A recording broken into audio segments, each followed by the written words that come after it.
Hi, Tom. Welcome, and thanks for coming on this call to talk a little bit about the great work that Portland Peace Team is doing with a wide range of, it sounds like, civic society groups throughout Portland, Oregon.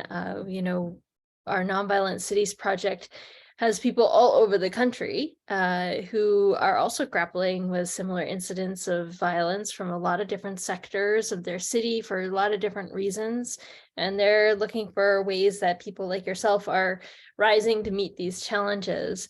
So maybe you can start with just giving them an orientation to what the Portland Peace Team is and what you typically do. Sure, and thanks so much for inviting me, Rivera. Yeah, the Portland Peace Team is about 11 years old. It was actually started after the Shanti Sena network of peace teams across North America was started. I will claim that both were started in my dining room. uh, One big gathering one year, and then a much smaller gathering of just Portlanders the next year. And our idea at first was that we were only going to go out to do basic de-escalation work in nonviolent demonstrations. So groups would invite us out into the street when they were going to do something, and we would go out to do whatever de-escalation work was called for. And we've been doing that ever since. But the second piece of it that came into being relatively quickly was to help train other groups in doing de-escalation, bystander intervention work, whether those groups were activist groups. And it's been a slow process to get into training people who are just working like for agency organizations. But we've come to want to proliferate peace teams just throughout other organizations that don't have anything to do necessarily with nonviolent protest. So 2 days ago, for example, six of us went down to Salem, and we trained in somewhere between 50 and 60 food pantry workers from the general Salem area.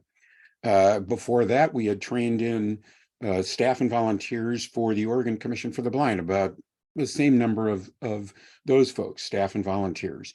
We've also trained in the streetcar conductors in Portland. Everybody's getting a generalized rise in pugnaciousness and belligerence and hostility. Violence is jumping off. We are finding that people have acquired or maybe naturally have some of these skills when we show up. So some folks need our training because they don't know anything about it. Some folks we just want to reinforce, and we want to basically identify them as leaders within their own organization. We loved it when we went to the streetcar folks, and one guy, a very unassuming young Latinx guy, was talking about when he was witnessing something that was about to jump off. The African-American guy and a white guy who looked like, like typical kind of rednecky guy, and they were kind of staring at each other in the streetcar, and finally the black guy said, "What are you staring at?" And this is when this young conductor comes up and just starts dialoguing between the two of them. And he said by the end they were chatting and they had given each other a fist bump. And I said, "You're the leader."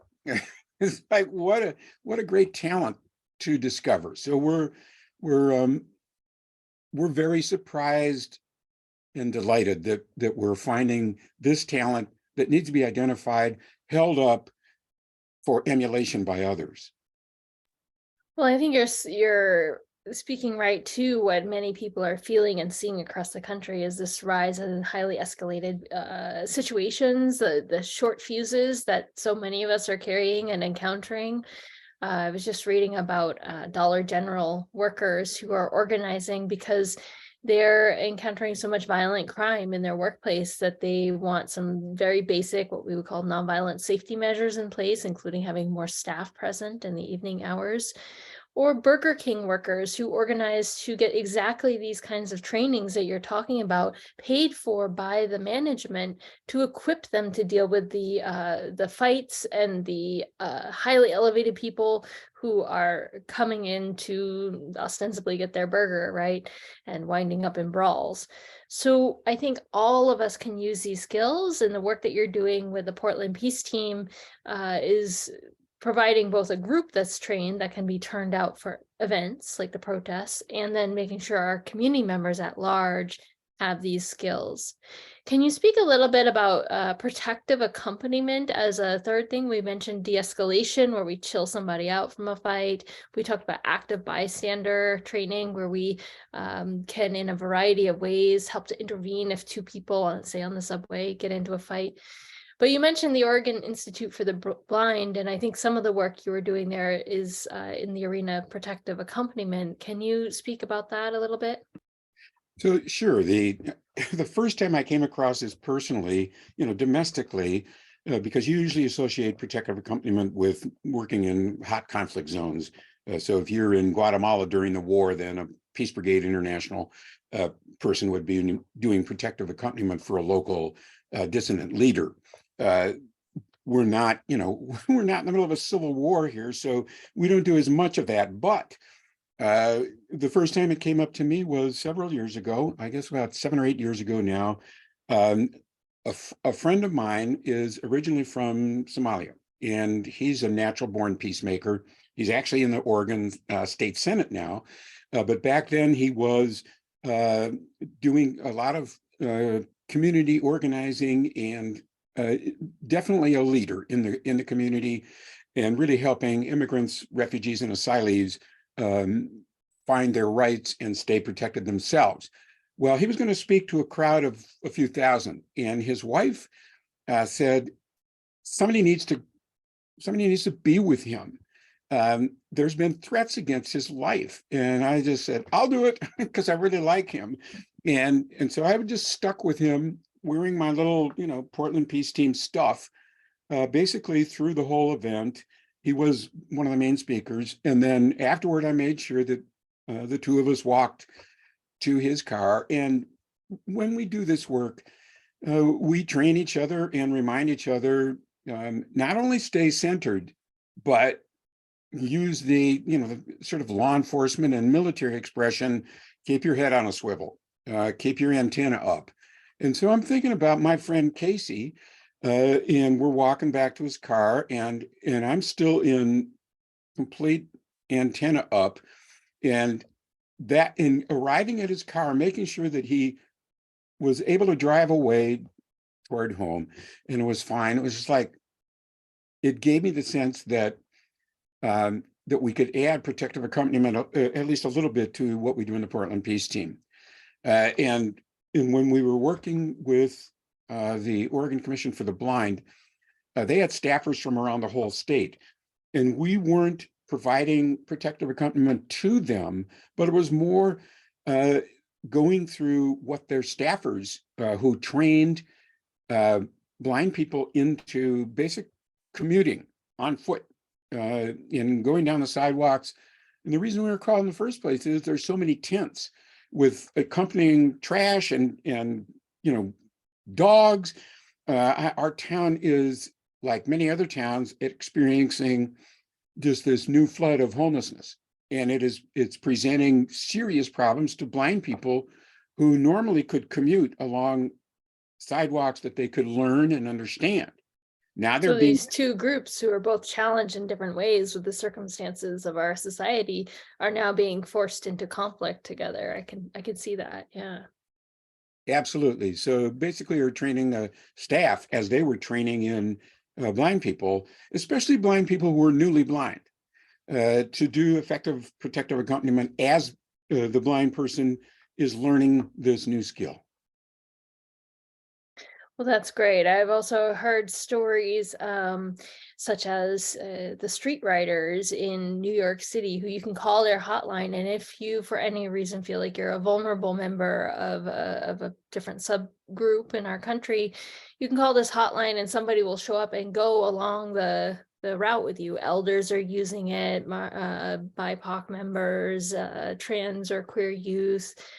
So I think it's another tool in our toolkit where we can show solidarity with one another and mutual aid, leverage some of our skills or our relative privilege in our society to keeping our community safe without also being over-reliant on police, which comes with its own bag of problems. Well, absolutely. I mean, years ago when a couple of my students came to me and said, "Did you know that the campus cops want to get guns?" And I said, "I didn't know that." So it took students to inform me about this. And then they brought me to the next hearing about this on campus. And in my testimony, 3 times to the Portland State University Board of Trustees, I said, the primary reason that is being given is that there are increasing numbers of sexual assaults on campus.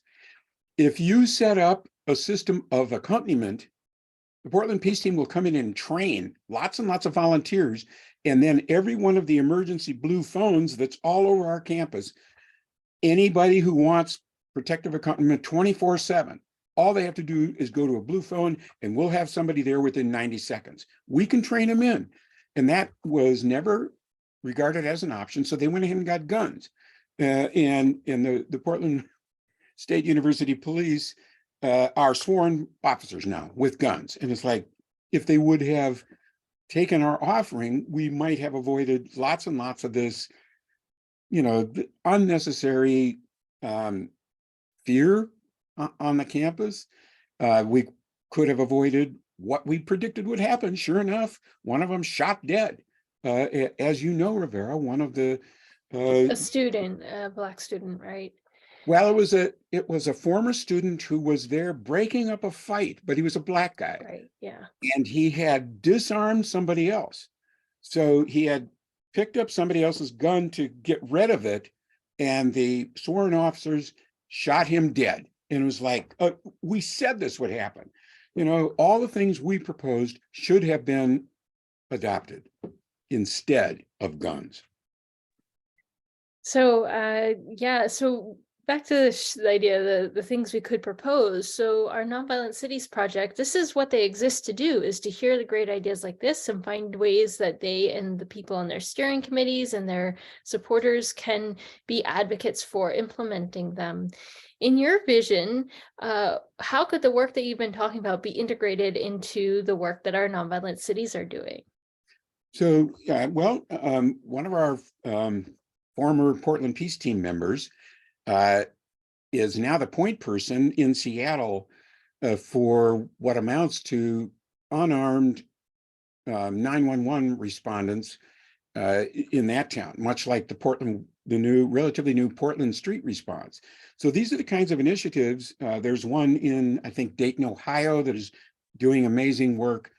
And each one is constructed a little bit differently, but more and more cities are taking up this idea and there's so many advantages to it. People get extra training in dealing with people who are having mental health episodes, who are under the influence, and a number of other things. As long as there's not a weapon involved, then the police don't need to be involved. And this is what is going on right now. One of my former students has gotten trained in to be a 911 responder, a dispatcher, I'm sorry, and they just added another trunk. I mean, when you get a 911 call, they're already shuttling those calls to where they need to go.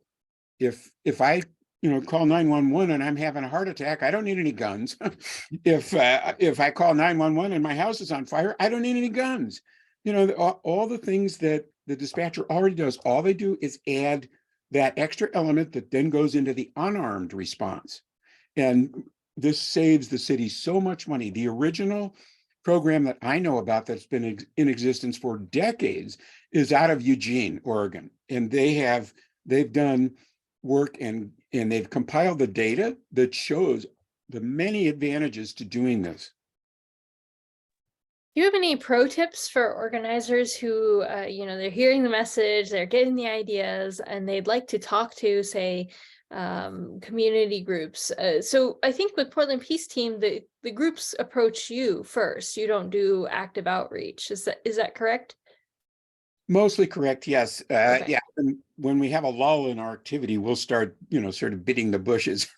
Okay, great. So you may have some tips for our organizers about how can they start to talk with different institutions, say their university or even their city council or their local schools about helping their communities and sectors of their communities connect with these ideas and trainings. Yeah, I mean, most people who are attracted to doing the peace team type work are already peace activists, and they know the leadership, and to approach the leadership on a one-on-one basis, can I buy a cup of coffee, and then talk about the advantages, the strategic advantages of having your local peace team show up to do de-escalation work, because the organizations who are out there in the streets, they could be doing any one of a number of, many, many things. They could be resisting war, resisting a pipeline, resisting, climate chaos, resisting what's going on with aid to the Israeli Defense Force. We have been out there for all of them. And it takes, usually in the beginning, an outreach to let them know. You're going to do a climate march, we're available. And the last thing you want is for one of your people to be pictured by the Oregonian or Willamette Week or whatever the newspaper is, basically yelling with hostility at some counter demonstrator. You want the image of your movement to be inviting. You don't want people throwing soda cans at the cops. You want the image to be attractive. So the next time you do an event, the public who has seen the images of your event says to themselves, that looks pretty good, and I'm not worried about getting, shot in the forehead with a rubber bullet. And that's the kind of dynamic we know. We did it, and it increased the size of the crowds that you can draw, because the image of your campaign or your movement becomes more and more family friendly.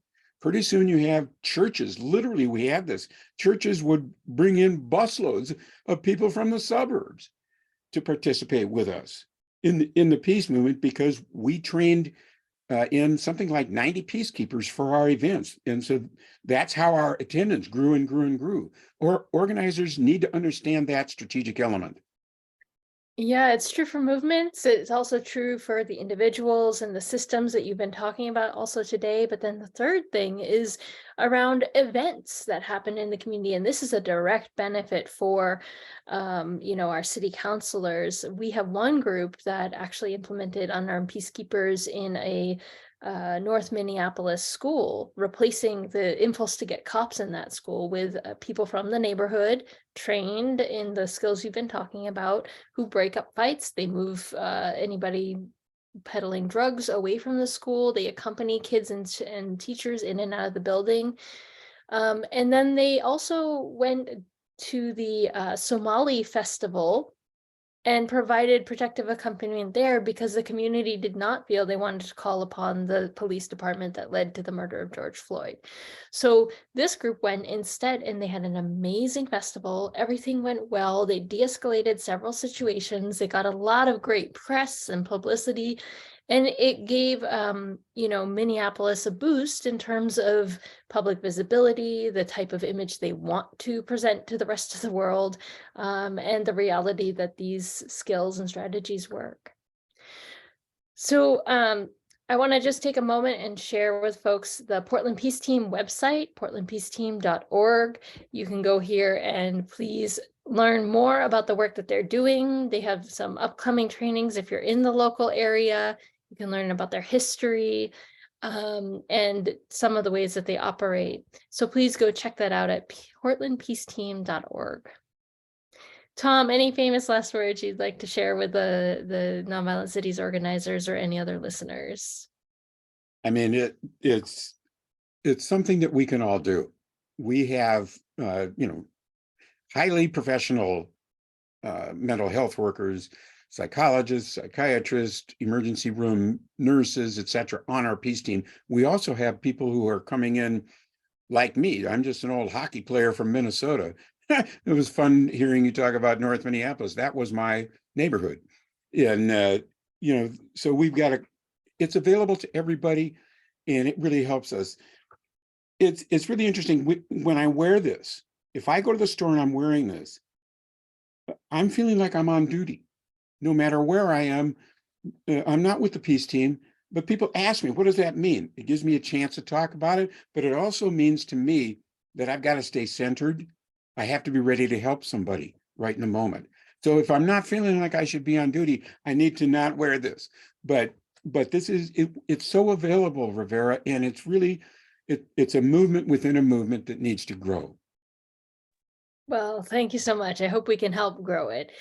Tom, Thank you. thanks for your time today. Thanks for all your great work. And, I usually people say stay safe out there, but I know that you're going to stay safe and help others do that too. Thank you, Rivera.